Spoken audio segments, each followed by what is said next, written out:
I joined the business in 2015, and it's a very different business to what it is today. We had a handful of consultants and about 30 contractors. Fast forward 9 years and we're about 30 staff in here. We've moved 6 times. Yeah, it's a very, very different business to what it was. I think we now have about 700 contractors here. We're known as one of the biggest oil and gas recruiters. There's a couple of diversified markets where we've really solidified ourselves as a leader, and there's a couple of others that we want to do that with over the next sort of 18 months.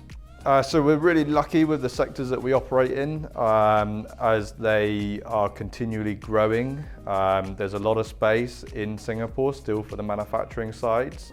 Singapore is definitely seen as a great place to build a facility to support regionally.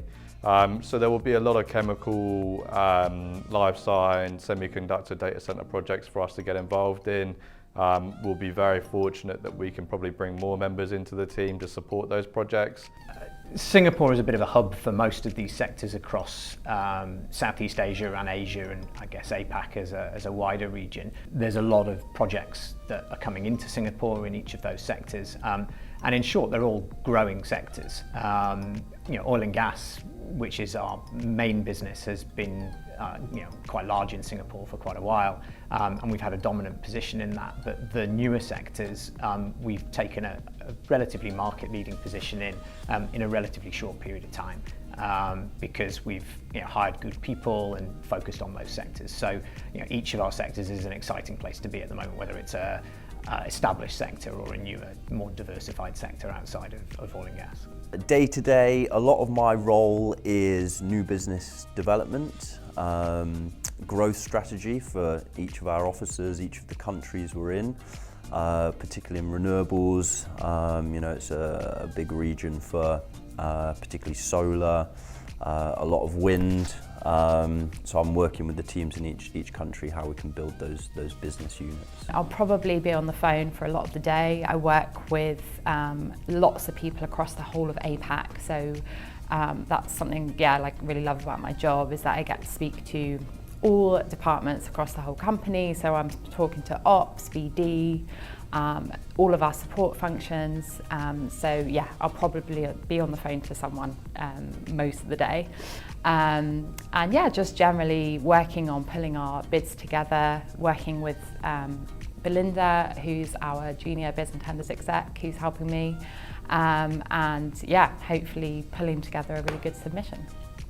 So I manage 2 recruitment teams across oil and gas, manufacturing, process, manage the P&L for Singapore, and then the overall growth of the business here.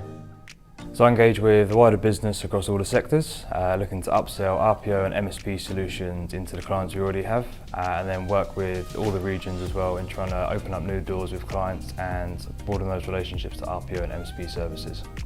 So solutions is RPO or MSP, and the difference from that to your usual agency recruitment is we would manage the whole process for the client. It could be their permanent hiring, which is RPO. It could be their contingent hiring or contractor hiring, which is MSP. They'll tend to get an account team that will be embedded into their company.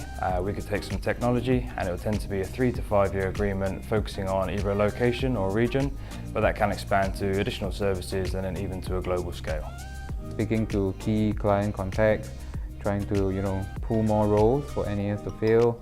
Basically, my role is to get in touch with the contractors and making sure the onboarding, offboarding process is good for them. So onboarding is very important. It's where their starting journey with NES, and also comes part of contractor engagement, keeping them happy, keeping them choosing NES always. From looking at a new office to set up, launching a new sector, managing an operation, dealing with client business development. There's a huge amount of variety in what I do, and that keeps me engaged in the business. So I'm out meeting clients, I'm meeting candidates, I'm talking about the projects ongoing in Singapore right now. With the team, I do a lot supporting their desks, as we kind of have individual desks. So on a day-to-day basis, I'm either working with them or doing some of my own recruitment. Technically, in the morning, I will focus more on collecting market intel, all the information itself, as well as contacting clients and see what's their needs, what their wants as well. And in the afternoon or after lunch itself, then the focus is more on like candidate sourcing. So communicate with candidates in the market, and basically just it's all about connections, right? So just speak with them, find them some exciting opportunities itself, and connect them with the right one. I take care of the fabrication department, so we take care of all the fabrication work that happens in the local shipyard in Singapore. So I'm, in the midst of finding new clients while servicing our existing clients and giving them the best talents that we can find. Yeah, I think we're in a very good position. We're not complacent with that position. I think that's very dangerous. So we're always looking on how to get a bigger slice of the pie and make sure that there's a better service to clients and contractors.